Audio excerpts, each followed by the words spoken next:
வணக்கம். ஓம் தொலைக்காட்சி செய்திகளுக்காக இணைந்திருக்கும் நான் கிருஷாயினி ஒரு திருராசன். சைவ சமய கோட்பாடுகளை இழிவுபடுத்தும் திண்டுக்கல் லியோனியின் நிகழ்வுக்கு குருபீடாதிபதி கண்டனம் தெரிவித்துள்ளார்.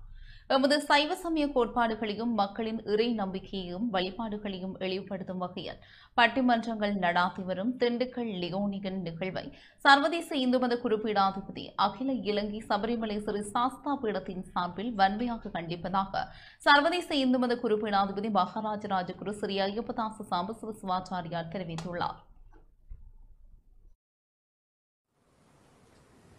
அனைவருக்கும் சர்வதேச இந்து மத குருவிடத்தின் வணக்கங்களும் நல்லாசிகளும்.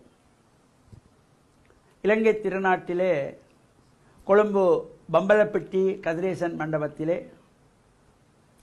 28/9/2025 அன்று நடைபெற இருக்கின்ற பட்டிமன்ற பேச்சாளர் திண்டுக்கல் லியோனி அவருடைய நிகழ்வு நடைபெற இருக்கின்றது. அவர் ஒரு சிறந்த பட்டிமன்ற பேச்சாளர் என்பதில் எந்த ஐயமும் இல்லை. ஆரம்ப காலத்தில் நானும் அவருடைய பட்டிமன்றங்களை ரசித்திருக்கிறேன்.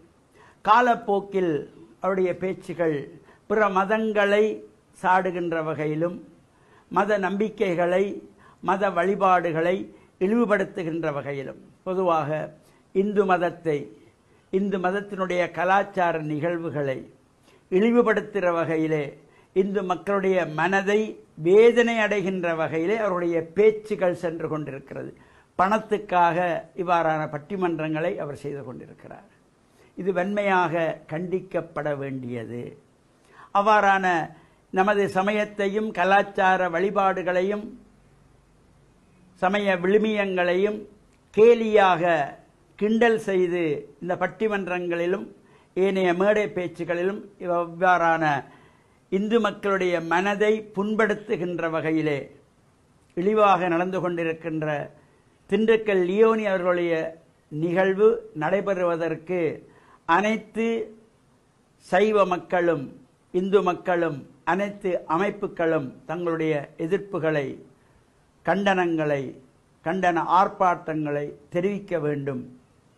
அந்த வகையிலே சர்வதேச இந்து மத குருபீடம் அகில இலங்கை சபரிமலை ஸ்ரீ சாஸ்தாபீடத்தின் சார்பிலும் நாம் அதனை வன்மையாக கண்டிக்கிறோம். இவ்வாறானவர்களுடைய நிகழ்வுகள் இங்கு நடைபெறக்கூடாது. அதன் மூலமாக பணங்கள் சேர்த்து பாடசாலை நிதிகளுக்கு அதனை பயன்படுத்துவதற்கு இவ்வாறான சமயத்தை கலாச்சார விழுமியங்களை பண்பாட்டு விழுமியங்களை இழிவுபடுத்துகின்றவருடைய பேச்சை வன்மையாக கண்டிக்கிறோம் என்பதனை மனவேதனையோடு தெரிவித்துக் கொள்கிறேன். இந்த கண்டன ஆர்ப்பாட்டத்திலே கலந்து கொள்ளுகின்ற அனைவரும் வெற்றி பெற எல்லாம் வல்ல காந்தமலை ஜோதியாகிய சபரிமலை சுவாமி ஐயப்பனை பிரார்த்தித்து அனைவருக்கும் நல்ல ஆசிகளை கூறிக்கொள்வதில் மன மகிழ்வு கொள்கிறேன். வணக்கம்.